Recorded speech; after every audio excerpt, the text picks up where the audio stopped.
Hello YouTube, my name is Flightsimguy and welcome to my first episode in my Colorado series in Flight1's Cessna Citation Mustang. Now why am I doing a series in Colorado? Well, I have a beautiful daughter that just started her junior year at college out in Colorado, so I figured I'd do a series in Colorado in honor of my daughter and her awesome achievements. Now this is a good plane. Cessna Citation Mustang had a couple issues with Windows 10, but I'll get into that in a moment.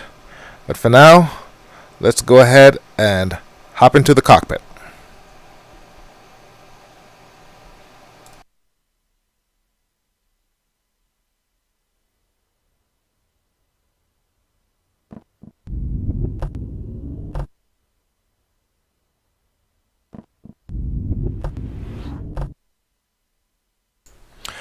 Alright, let's take a look at the flight plan. Gonna keep it real simple. I did not program the flight management computer. All we're doing is we are taking Fort Collins, heading 236 for 43 nautical miles over this lake somewhere in the mountains, and then from there go heading 220 for 64 nautical miles, tuning into this VOR station, and from there going 163 13 miles to Aspen. Alright, so this is Flight1's Cessna Mustang. Now, first of all, this plane is top notch.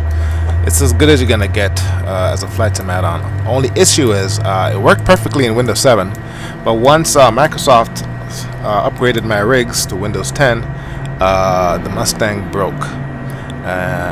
And to make a long story short, I opened up a ticket with the folks at Flight1. And the fix was simply to go out to the ecom site that I bought the damn thing, download a new copy, and install it again. Now, it works for boxed, but Steam is still broken. Also, even though it's working for me right now, what you're seeing here, half the time when you turn on the battery master and the avionics, the PFDs and the digital cockpits, they're still dark. That's an issue, and I've left a question with the Flight1 folks as to how do I fix that. But for this video, all I had to do was cycle the plane, reload the flight, and the PFDs came on properly. Automated weather observation 1758 Manila. Wind 161 at 6. Visibility 8. Sky condition clear. Temperature 24. Now, one thing I like about this add-on, the sound pack is absolutely incredible. The engines sounds very, very good. The virtual cockpit is, very, very crisp. The textures, the animation. It's a very, it's a very good plane. It's a good add-on. It's won quite a few awards. But like I said, there are a handful of bugs. And one thing I've noticed over the years is my best add-ons often are the buggiest. The Cessna Citation X from Eaglesoft Development Group, that's a very, very good plane, but it has these issues and everything has to be just right, otherwise it'll give you problems. So I'm very, very happy that I got this working. I mean, I should have known better than try to keep reinstalling the same installer over and over when all I had to do was download a new copy from the e-commerce website. Alright, so this airport is non-controlled, so I'm taxiing into position. I think it's runway 15, and we'll just announce our takeoff and get rolling.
Now, one of the problems I have with this aircraft, the virtual cockpit, as beautiful as it is, it's hard to find the right click spots for the autopilot. So what you have to do is toggle to a 2D screen or one of the control panels in 2D and operate the autopilot that way.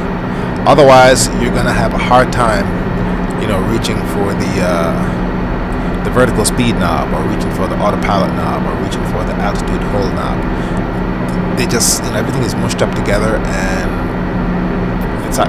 you'll have a hard time clicking on it. So the best way to fix that is to just bring up the 2D panels and do what you need to do.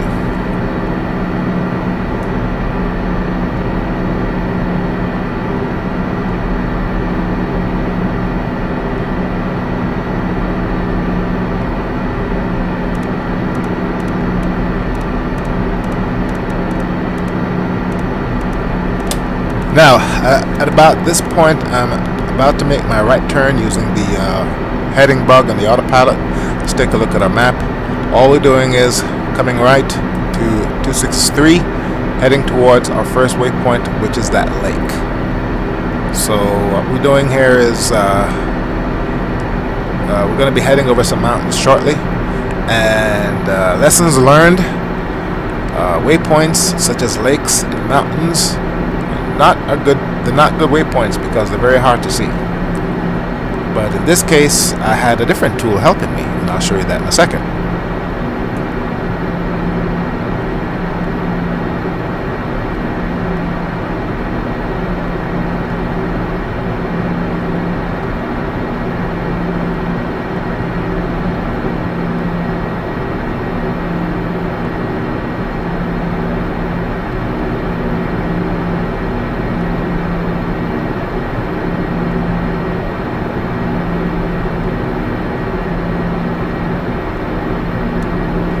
I had Active Sky Next Service Spec 5 running in the background, and it was a very turbulent flight. The turbulence was tossing me around quite a bit. But since it's flight simulation, it wasn't a big deal. Anyway, we're making our way up to cruising altitude, and what I'd like to show you is a tool that I did a video on a while back. Now, I don't have the flight plan in the GPS computer here, but what I do have is Luis Gordo's instructor station connected to another computer, and I was piping the flight data from my flight into Google Earth. And as you can see, here's my aircraft. I'm a little bit south of the lake, so I missed my waypoint. But this is a pretty cool tool that you can use to track your flight.